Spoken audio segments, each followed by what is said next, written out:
পৃথিবী পৃষ্ঠে বাতাসের চাপ কত? 10⁵ নিউটন পার মিটার স্কয়ার। তাহলে পৃথিবী পৃষ্ঠে বাতাসের চাপ 10⁵ নিউটন পার মিটার স্কয়ার। উচ্চতার সাথে বাতাসের ঘনত্ব কিরূপ হয়? কমে যায়। উচ্চতার সাথে বাতাসের ঘনত্ব কিরূপ হয়? পরিবর্তিত হয়। এভারেস্টের চূড়ার উচ্চতা কত? 2,09,029 ফিট। পানির ঘনত্ব পারদের ঘনত্বের কত গুণ?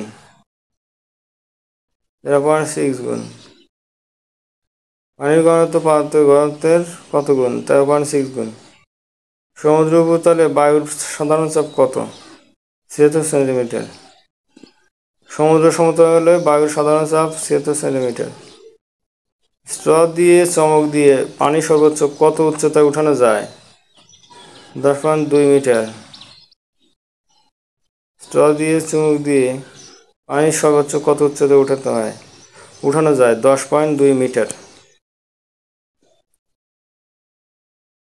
তো বন্ধুরা, এই ছিল আমাদের আজকের ভিডিও। আশা করি ভিডিওটা অবশ্যই উপকারে আসবে। সবাইকে রিকোয়েস্ট করবো, যারা আমার চ্যানেলকে এখনও সাবস্ক্রাইব করো নাই, প্লিজ সাবস্ক্রাইব মাই চ্যানেল। আল্লাহ হাফেজ। আসসালাম।